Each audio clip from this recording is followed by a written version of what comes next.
নমস্কার বন্ধুরা, আজকে আমি নীলিমা কুকিং শো থেকে আজকে বানাতে চলেছি। আমি একটু পাস্তার পায়েস করব। এই যে দু প্যাকেট দুধ এদিকে বসিয়ে দিয়েছি, এদিকে কড়াই বসিয়ে দিয়েছি। পাস্তাটা একটু আমি ঘিয়ে ভেজে নেব। 200 গ্রাম পাস্তা দিয়েছি, ঘি দিয়ে আমি এটা ভেজে নেব একটু হালকা করে, তাহলে ভালো টেস্ট হবে। এটা নতুনত্ব খাবার, ভালো লাগে খেতে খুবই।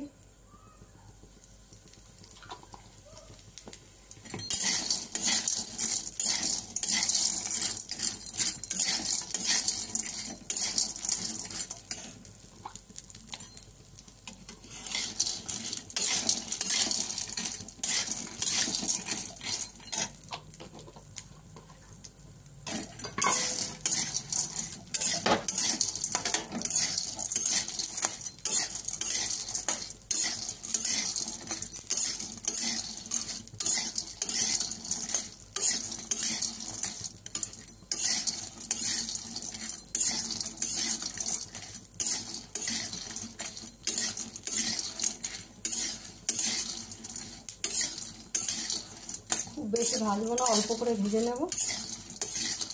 ঘিটা গলে যেমন নরম হয়ে এটাতে মেখে যাবে, সুন্দর গন্ধটা আসবে। হয়ে গেছে, এবার আমি দিয়ে দেবো দুধের মধ্যে। দুধটা ফুটে গেছে।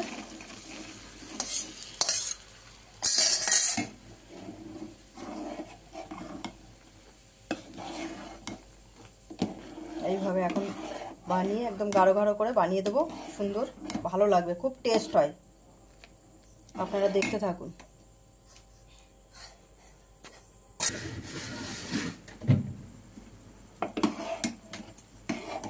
দেখুন বন্ধুরা কিভাবে হচ্ছে, ফুটছে আমার।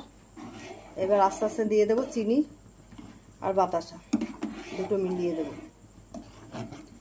বাতাসা আর চিনি দিলে খুব টেস্ট হয়, বাতাসাটা ভীষণ টেস্ট আসে। দিয়ে দিচ্ছি যে বাতাসা,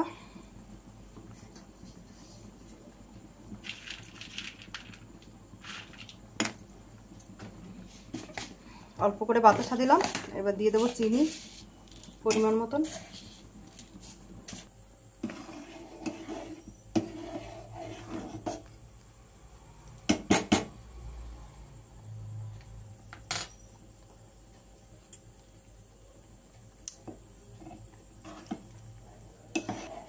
আমার হয়ে গেছে, একদম গাঢ় গাঢ় মতন হয়ে গেছে। এবার নামিয়ে দেবো। এটা আরও বসে যাবে।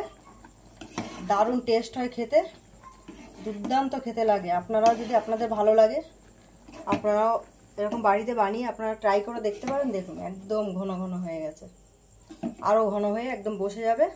আর আপনারা নীলিমা কুকিং শোটিকে আপনারা সাবস্ক্রাইব, লাইক, কমেন্ট বেশি বেশি করে শেয়ার করে দেবেন। আর ফেসবুকের বন্ধুরা আপনারাও লাইক, কমেন্ট, শেয়ার বেশি বেশি করে দেবেন। আর নীলিমা কুকিং শো বলে পেজ খোলা আছে, আপনারা সেখানে দেখে সার্চ করে আপনারা করবেন। লাইক, কমেন্ট, শেয়ার বেশি বেশি করে দেবেন।